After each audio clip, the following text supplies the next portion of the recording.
Isang buwan ang nakalipas.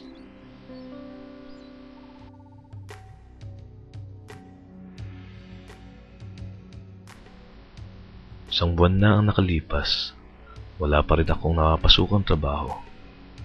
Inip na sa buhay. Parang gusto ko nang umuwi ng Pilipinas. At doon pagpatuloy ang laban ng buhay.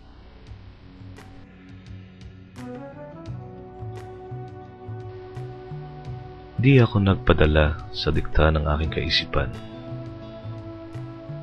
Sa UK ko natutunan mga gawaing bahay. Katulad ng magluto, maglaba, mamlansya, at maglinis ng buong bahay. May mga kasabihan pala dito na bawal ang tamad, kaya ang buhay nila dito ay matagumpay. At ang oras ay mahalaga. Di tulad sa atin, na paggising sa umaga, tuloy lakad sa kalsada at nakikipagdaldalan sa mga tsismosa. Andong bumikaka at tumihaya, halos maubos ang araw na walang ginagawa. Isang araw, may magandang balita. Pinasok ako ng trabaho ng aking may bahay sa kanyang pinaglilingkuran. Tigahugas ng plato at mga naglalakihang kaldero, ang trabaho na hindi ko malilimutan dito sa UK. Malaki na rin ang kita kumpara sa atin. Halos daig mo pa ang presidente, senador, mayor at doktor, na kahit sino pang nanunungkulan sa gobyerno ang kita sa isang buwan. Ngunit malaki nga ang kita dito, pero maliit kung dito mo rin gagastusin. Dahil nga sa mahal ng bilihin, parang ayaw mo na itong bilhin. Ngunit sa isang buwang mong kita, ay halos ang taon mong kita dyan sa atin. Isang taon din ako sa aking trabaho, dahil ang isip ko ay nagbago. Bakit nga ba ako nagtsatsaga na tigahugas ng plato? Marami namang ibang trabaho.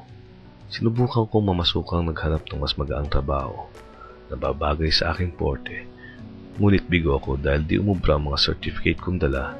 Kailangan pala dito ka kumuha at dito ka mag-aral bago ka nila kunin sa trabahong gusto mo. Hindi ako nawalan ng pag-asa.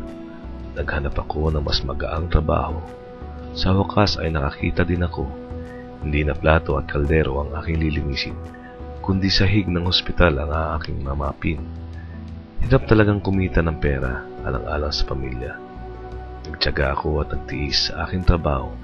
Hindi ito ang inaasahan ko. Dahil sa Pilipinas, ako ay isang guro. Sa London ay isang bigo.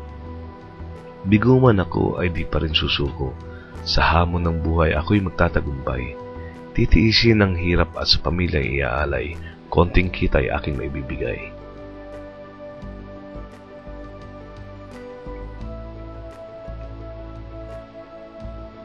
Sa araw-araw ay isa ang aking ginagawa. Ang maglinis ng sahig, maglinis ng toilet, magkolekta ng basura, at magpunas ng mga bintana ng ospital. Delikado man ang aking trabaho, mas okay na ito kaysa maghugas ng plato at kaldero. Masakit sa kamay at nakatayo ka maghapon.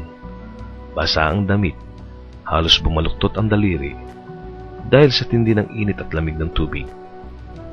Hindi ko kakayanin dahil sa umaga pa lang ay hindi ko naging maigalaw ang aking mga daliri dahil nga sa sobrang sakit, kaya mas pinili ko pa ang maging floor manager ng ospital.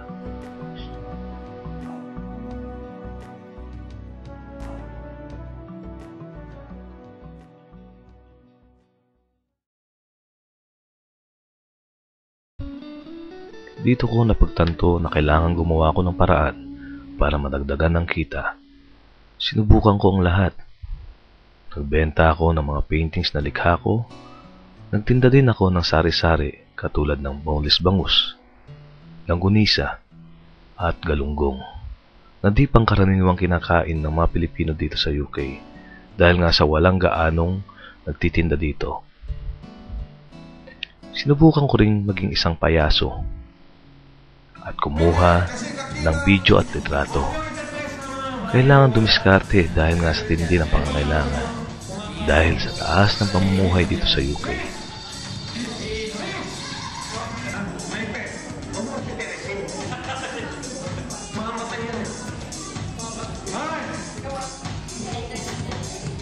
Maraming mga Pilipino dito sa UK ang nagtatrabaho bilang nurse, domestic helper, at iba't ibang mga trabaho na pwedeng kumita ng pera. Lahat dito ng pwedeng pagkakita